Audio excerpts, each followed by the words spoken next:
Hey, tourpreneurs, it's Mitch Bach, and just a quick note before we begin today's episode. Tourpreneur is currently sponsored by Google. We're thankful for their support of our community, and we are offering with them a completely free course helping you unlock the power and potential of Google's Things to Do program, which is specifically helping tour operators add their tours to Google in new ways that gives you new exposure and more direct bookings. To learn more, go to tourpreneur.com/Google. And as always, show notes, more resources, links to our newsletter, our business coaching community, and so much more are available on tourpreneur.com. Now to the episode. Most people don't even know, because everyone's got the highlight reel on social media, right? Like everyone assumes that we're all just living our best life.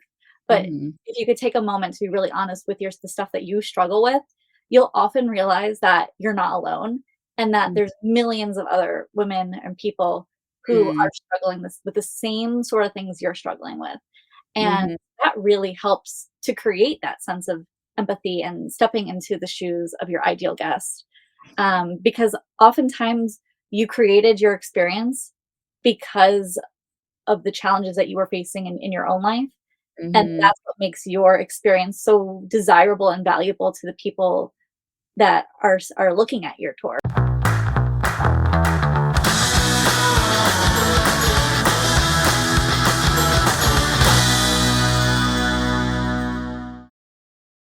All right. Well, here we are. I'm so excited today to be on Tourpreneur podcast and talking to some incredible women in travel. My name is Christy Hunter, and I am here with Sandra Weihnacht and Samantha Hardcastle. And we're going to be talking about some really interesting topics about women in travel. I'm so excited. Thanks for being here, ladies. Thank you for having us. Yeah, we're excited to talk about this. So, Sandra, tell us a little bit about yourself, about your journey in the travel industry and what your experiences or tour operations are. Tell us all about yourself. Yeah, so I'm Sandra Weihnacht, originally from Germany. I've been in the tourism industry, now the happy industry of tourism, or usually very happy industry of tourism, as I like to call it, since the year 2000. I used to be a journalist and then got headhunted to help with American tour groups during Passion Play. So it was a little bit like the Virgin Mary coming to the child. I didn't really have a tourism background, but I've always traveled. I love traveling. Now, I was not really a fan of group travel, honestly, initially. But fast forward, 2007, we actually launched our own tour company because after working for several others in different roles, product development, also marketing, putting tours together, I see the power of group travel, but it should be more of an individual, a unique experience. There's no one size fits all. And I think that brings us to the topic of women travelers. We're not all shoppers. We're not all, oh, I want to go to the spa. So, women travelers, there's such a great community when you bring women from different backgrounds or the same background together and you build that community and you travel. So for me, yeah, our hashtag is travel better together. And I'm happy to be a part of this. Our company is called Inside Europe. And yeah, like I said, we've been around for 15 years now and very excited to be part of Tourpreneur. That's amazing. Well, thank you, Sandra. And what about you, Samantha? Where are you based at? Tell us about your journey into the travel world. Oh, my journey. Okay, so Samantha Hardcastle. I'm the founder of The Storied Experience and A More Social. So I actually don't operate a tour. I help a lot of tour operators. And I've worked with pretty much every sector of the tourism industry. So about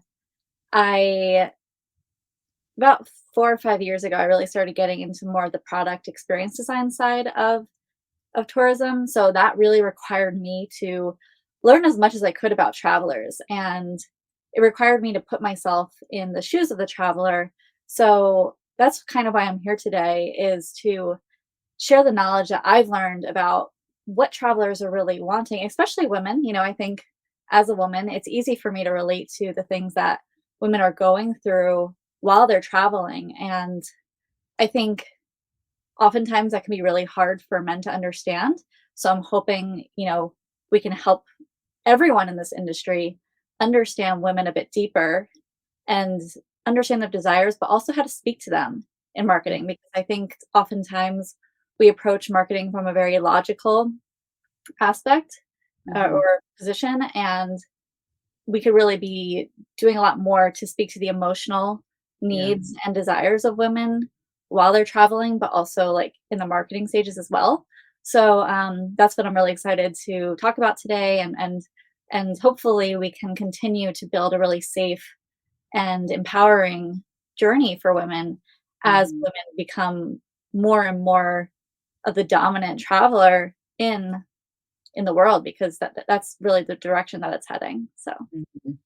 I definitely want to get back to that, to marketing strategies, because I think that's so interesting, and you are such a great resource for that. So I'm Christy Hunter. I am the founder and CEO of Photo Walk Your Travel, and my journey into the tourism industry has been a little bit of a just surprising, kind of found myself in it, was unexpected. As a photographer over the last 10 years. I've worked in, a lot of different in little parts of the photography industry, but then I realized that Nashville, Tennessee, which is where I'm from, became a leisure destination all of a sudden. And these murals that were popping up, people started coming in just to have their pictures taken. And then with Instagram and Pinterest really promoting those photos, it became a phenomenon, and everybody wanted their pictures taken at these spots. And so I saw a need for that, and saw that there were no professional tours or photographers that were really taking guests to these places. And so I came up with the idea of a photo walk experience, which is a combination of a photo shoot and a walking tour in one. And it's been so much fun over the last 5 years. Started off just on Airbnb experiences as the first kind of launch point for it, and then began the journey into growing it as a legitimate business over the last 5 years. And it's been a lot of fun, have multiple experiences underneath that. So, and then we have just moved into another city, Scottsdale, Arizona. And so we are learning. I have a female business partner as well. So we are a female owned business. And I would say the majority of our guests and our clientele is a female demographic as well. So I think we're all three of us are in that space, and we really understand and have been in contact with a lot of female travelers over the past few years. And I think y'all would agree with me that it really has changed. Maybe over the last 10 years, we've seen a huge shift in women traveling in groups, women traveling by themselves, the solo traveler. I know for me, I was so surprised when I first started doing Photo Walk that I had all of these female solo travelers showing up that wanted pictures. And it made sense because, at least for my experience, I'm offering something that you can't really do by yourself. It's very hard to take Instagram photos by yourself at these places. And so I really was intrigued by that demographic and by that woman who says, you know what, I'm just going to go on a trip by myself. Like, I'm going to buy a plane ticket. I'm going to have my own accommodations. I'm going to book my own experiences and see what happens in this city. So maybe let's dive into her. Like, who is this woman? What ages are you seeing this happening in? And tell me, let's get into the mind of that female solo traveler. So Sandra, what are your thoughts there? Well, so solo travelers is not 100% my experience, in the sense that we work with affinity groups. So it's usually people that already know each other, or at least have something really, really big in common. And like you, our niche is that we personalize within. So just because you travel with a group doesn't mean everybody has to do the same thing. Remember that TV show, Oh, It's Tuesday, must be Belgium. And that's brought me into, creating Inside Europe together with my husband at the time, that I'm like, well, there's all these wonderful people and they come on these tours. And you're right, it was mainly women. And it was, the classic tour where you just buy into this 10-day trip of Europe. And there's these amazing, educated 15 years ago, mostly like already retired women, or the kids are out of the house. That has changed, thankfully. And, they're on these tours put together by companies that just run the same trip over and over and over again. And soon you find out, oh, well, we're going to do a brewery visit. and 5 ladies love it and the rest couldn't care less. Then we go to the museum, same again. And so I think, we've learned as women to maybe find our voices a little bit more and speak up. But I think from the industry perspective, and that's something for me coming from Europe, where I don't want to say we react faster to trends, but it is bottom line, it is the case. And Europeans travel a whole lot more, and it's easier to hop from country to country. So offers have to continuously change in order to be attractive.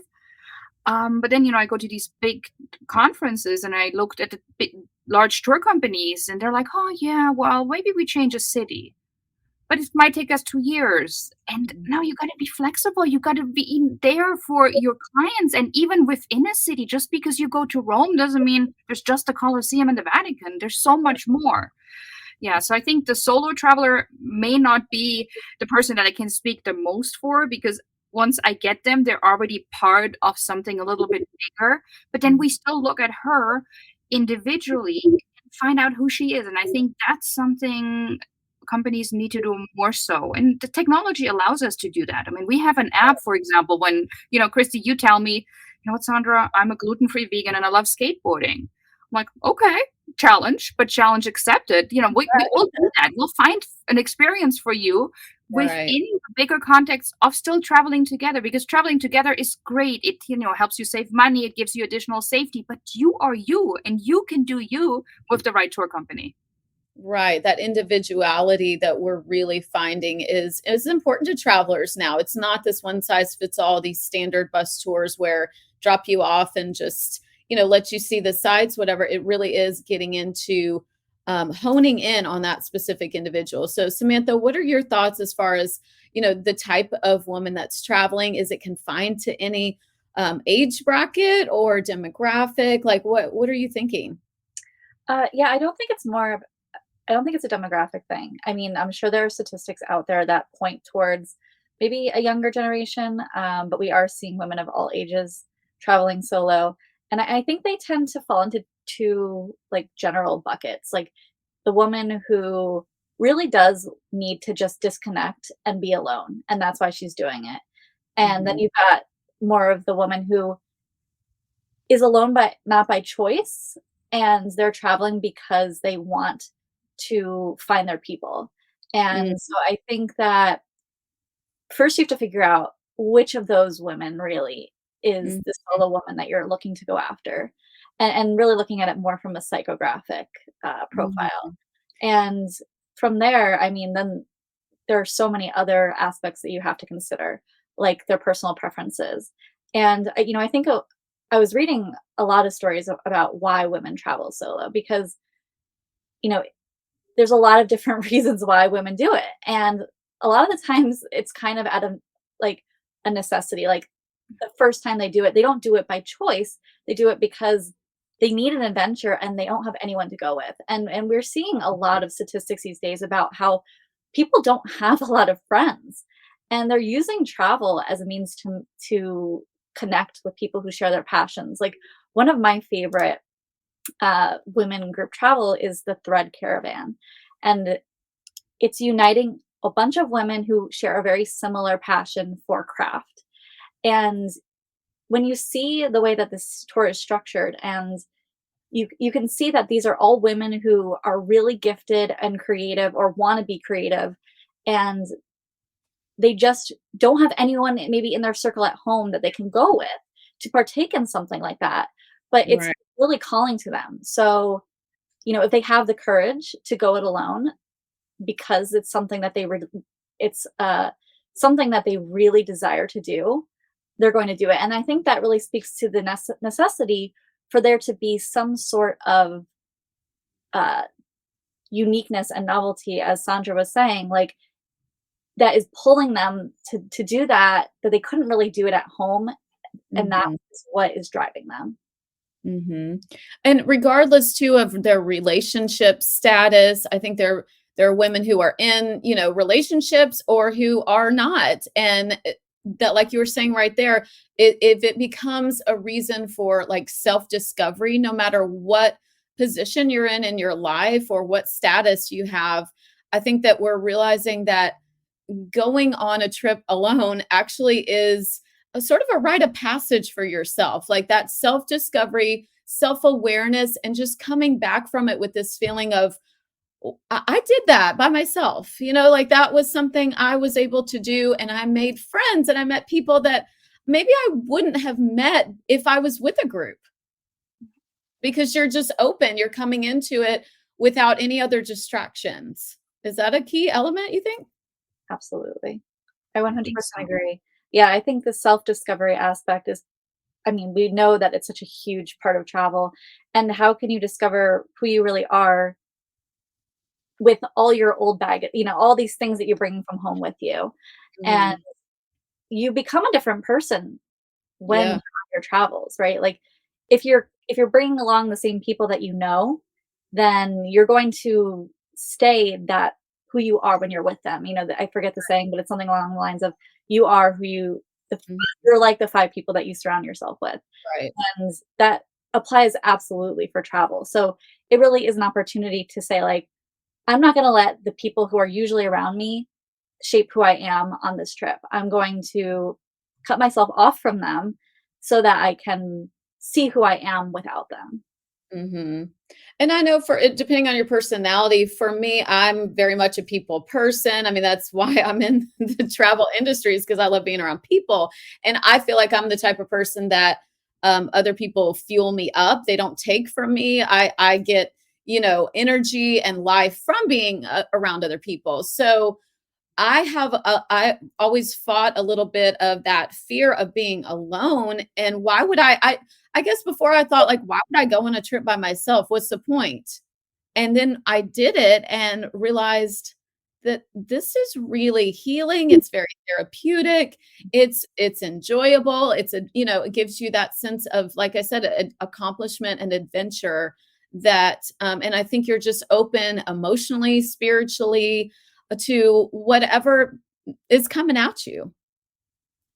Do you guys travel solo? Have you done trips? Tell me about your experiences. Also, I travel pretty much 6 months out of the year, and the majority of that is indeed solo, to research, to meet, to work on those trends. And I like it. Eventually, it gets old. 6 months is rather a lot, and especially coming out of the pandemic and also traveling during the pandemic, when I was truly alone. I was alone on planes. I was alone on trains. I was, had the benefit of having a German passport that allowed me to travel while most Americans still couldn't go. And I love what I do. And I would say I live and love travel, but I also had family matters to attend to.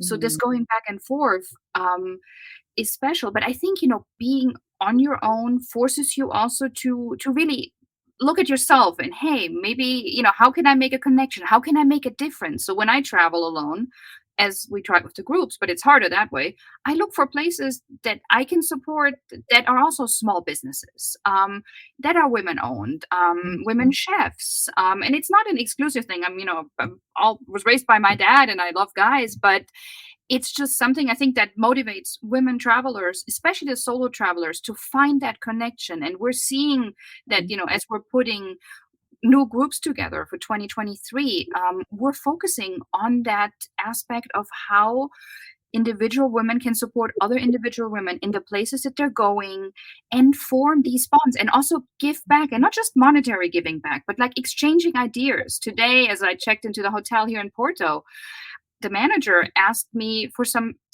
feedback, and she said, please be brutally honest. And it was little stuff like, hey, maybe in the spa, put a little cloth in front of the shower, so that when people step out. And she's like, we didn't think about that. And so it's those little things. And I think it's really the little things that make such a big difference in all of our lives. And through travel, you have a chance to really make a difference for yourself, for others, for the community.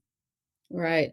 I traveled to Mexico pretty often, and just like you were saying, connecting with other women, business owners or women in travel, I looked on Airbnb experiences to see what I could do when I was down there, and ended up doing a cenote underwater photo shoot with this amazing woman she just moved she's been all around the world and ended up living in the Tulum area.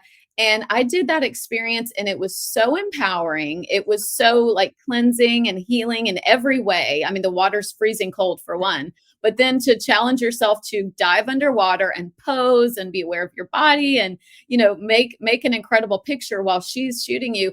It was incredible. And just the bond that happened between the two of us, the way she was coaching me, I felt like this is something that it was unforgettable. It was an unforgettable experience. And so for me as a tour operator too, I want to connect and I want those women that are coming from other cities. Maybe they are in Nashville on business, or maybe they just had a breakup or a divorce.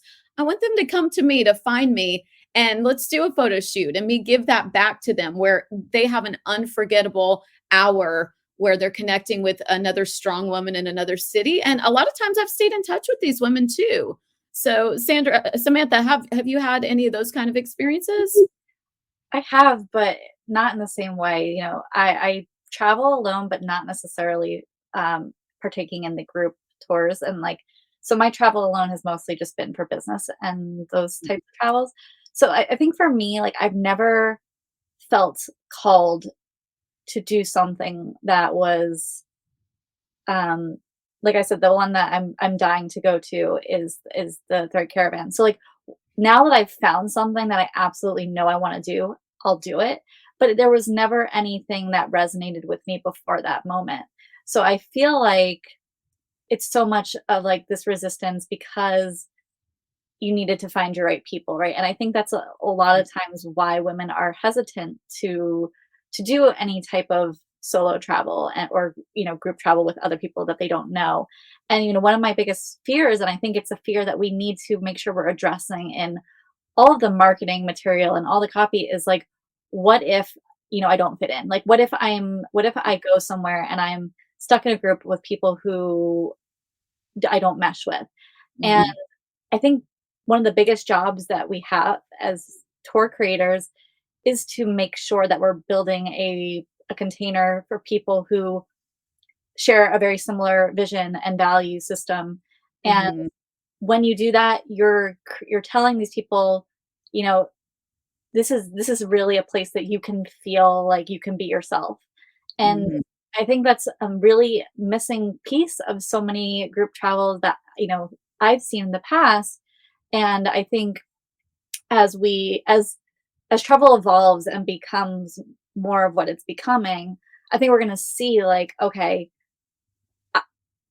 I found my people because this tour leader wasn't afraid to put something out there that was true to themselves. So I think that's a missing piece. When you create something generic, when you create a tour that is, from a place of, I just need to make some money, Right. the person on the receiving end can feel that, and it doesn't feel like the right fit. So I think it all comes down to fit, right? And that will be a huge aspect for women who can feel that.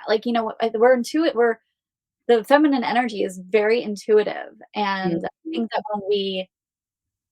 when we find something that we know we're going to love, we have no problem booking it. But I think up until we find that, it's really hard to commit to something like traveling halfway across the world to be with strangers, right? Yeah, oh, absolutely. And for me, that what you just said, Samantha, resonates so very much. From the moment I started working in the tourism industry here in the US, well, not here, I'm in Portugal right now, but for the American market, or Canadians, love our Canadians, I've been one of the very few women at the time who led a company, and I lead the company together with my husband. But long story short, I'm the front face, and I'm out there the most. We have different areas of expertise, but then I would go to these big industry events and meet the CEOs, the GMs, the you name it, whatever, of all the other large companies. And it was always like, oh, look at Sandra. She cares too much. Oh, look at her. Oh, she does this, she does that. Well, why do you even bother? You would make so much more money if you didn't do all this. And I'm just like, oh my whatever. Like, I don't ever to care too much. How dare you tell me I care too much? This is people's hard-earned money. This is maybe their once in a lifetime that they go to Italy or to France.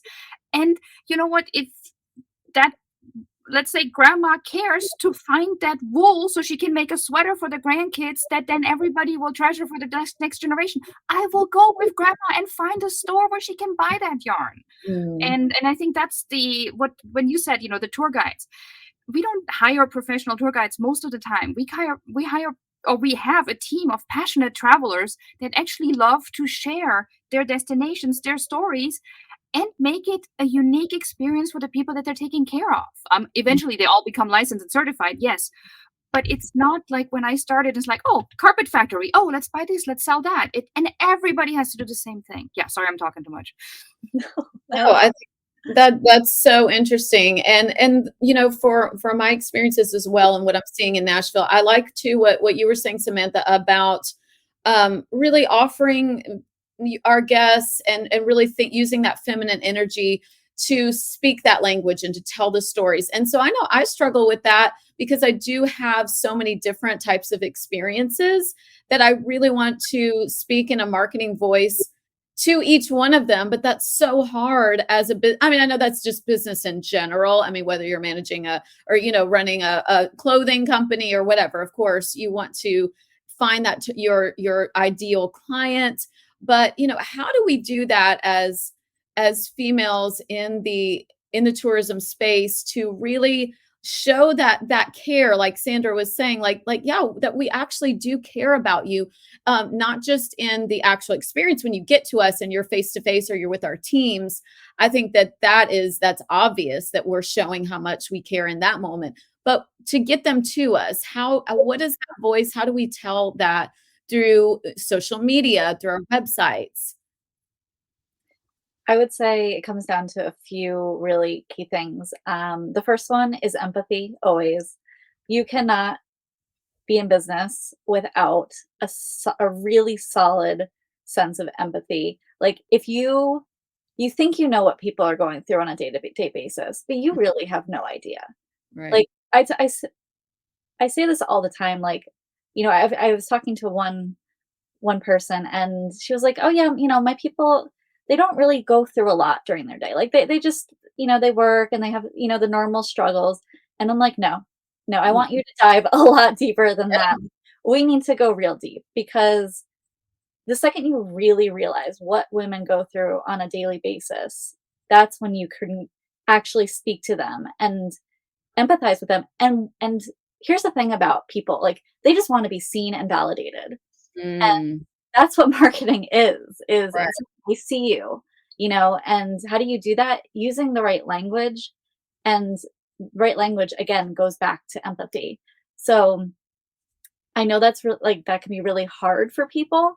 It does start with knowing yourself and saying like, okay, well, what are the things I struggle with that most people don't even know? Like, because everyone's got the highlight reel on social media, right? Like everyone assumes that we're all just living our best life.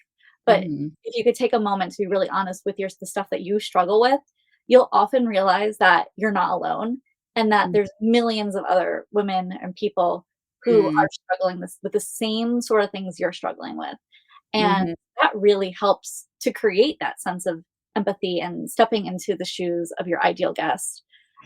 Because oftentimes you created your experience because of the challenges that you were facing in your own life.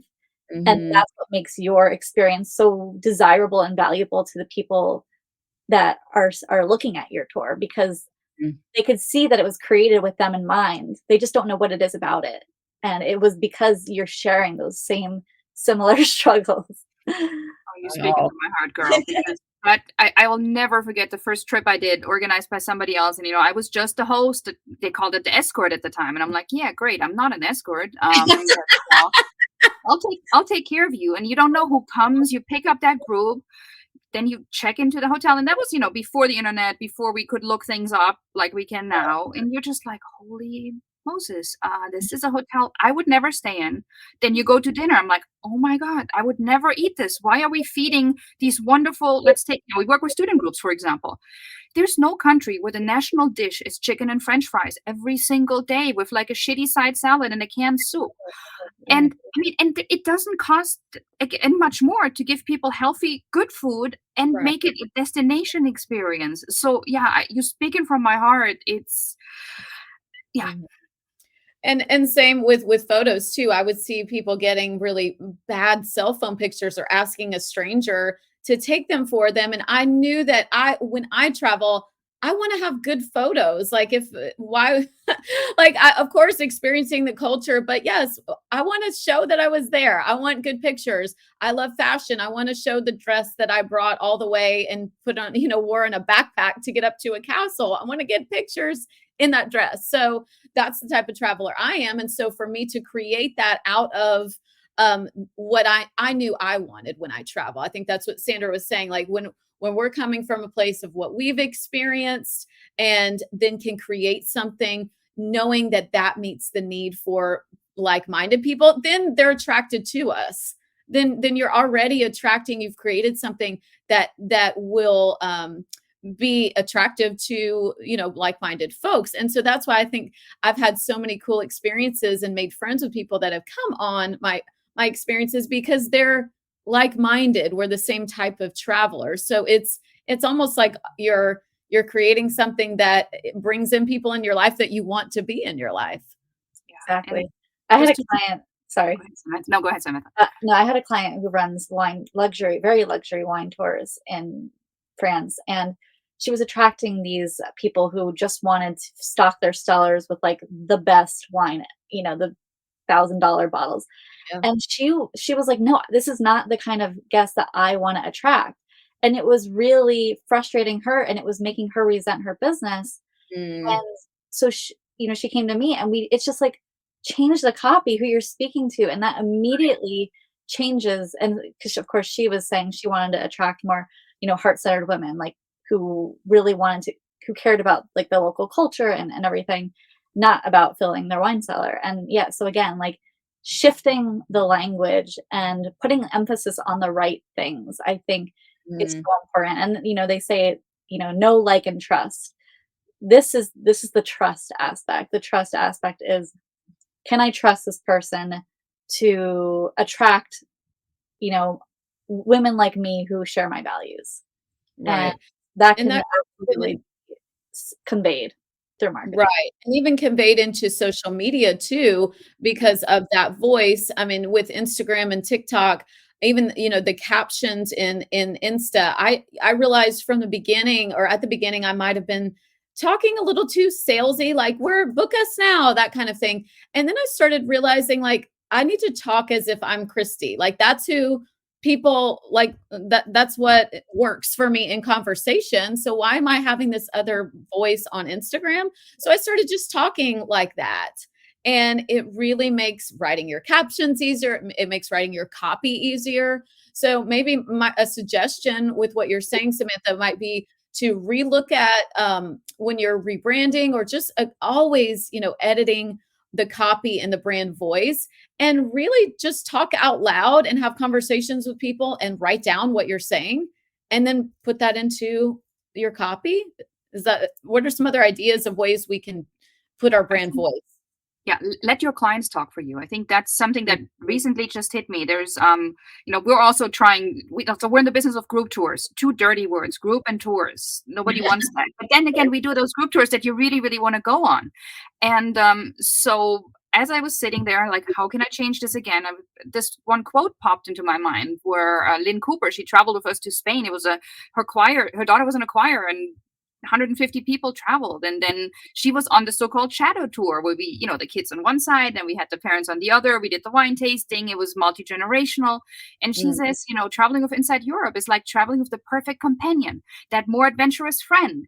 And I'm like, whoa, okay, here's actually my copy. And so looking at that, so we should look at the people that have traveled with us, because there's nothing better than referral. And people that have been with you, they also understand what it is that makes you different. So I think from my 10 cents for marketing is if you don't have those quotes, and you may not even use them as testimonials, although you should, nothing better than a good testimonial.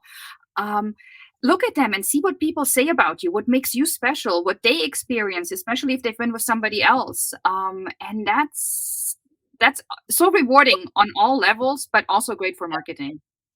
Absolutely. Love that. Yeah. I mean, on Airbnb, we realized that we had, I just wasn't taking the time to go back and really look at the reviews. And when I did, I did the same thing where I just started writing down some of those key phrases. When people said, this is the best thing we did in Nashville, I'm like, there it is. There's a caption, there's copy. Like, this is the best thing you're going to do in Nashville. And even just saying it like that, where it's not overly, English correct. Like, it's okay to just talk in a regular voice to exactly who you are wanting to come and experience it for themselves. Absolutely. Christy, I think you nailed it when you said that you were kind of doing marketing robot speak, and then you realized that you needed to speak like Christy. It's about knowing who you are and what your voice is. Like, I always recommend creating like a brand dictionary of words that really speak to your personality, your values, everything that makes you different than all the competitors, and making sure that those words are popping throughout all of your marketing material, your website, your social, everything. Yes. Maybe, and that's probably my women issue, so to speak. I think we don't, you know how guys would be like, yay, I'm the best, I'm the strongest, I'm the coolest. Well, we're more like about the collective and, hey, I don't want to put anybody else down. So I think that's also part of, as you find your voice to, I know our tours are great, but I normally would not say that. And you shouldn't, marketing should be about showing people, not telling. And telling is a very masculine energy. If you want to attract the women travelers, you actually do want to lean into more of that feminine, collective voice that you're talking about, Sandra. I don't think it's a bad thing. I think women will resonate with that if that's who you're looking to attract. And so I would say own it. And that's the difference and between creating that balance in masculine and feminine energy, because we always want balance. We never want to be leaning too far to one side. Mm-hmm. Yeah. Well, ladies, go ahead, Sandra. No, I was just saying, for me, again, we're not one size fits all and we want to attract everybody, but I think our niche is more the family, it's the collective. But then making sure that mom is in the picture, because she's normally the one who takes the picture. So right. I think that's where that all comes together. So yeah, thank you, Samantha, and both Christy, you've given me some wonderful ideas as well. And what a wonderful conversation. Yeah, same. I was just going to say, like, I feel very inspired and ready to make some changes through this conversation. So both of you ladies are just incredible. And I love the women in travel community. I mean, we've never even met each other. The three of us is our first conversation before, that's ever happened. And I feel like I could sit and, we could go on a trip together, or we could go have lunch and sit and talk about this stuff all day, because we really do understand one another with it and can learn so much from each other. So I love that community that really is a rising tide raises all ships of women in travel, that we really do care. We want our guests and we want to see other businesses realize that it is about giving our guests quality, meaningful, insightful experiences that are unforgettable. Yeah. Because travel is amazing. Yeah. Well, thank you, ladies. And I hope everybody has enjoyed this episode of Tourpreneur Podcast. Thanks, guys. Thank you. Bye-bye.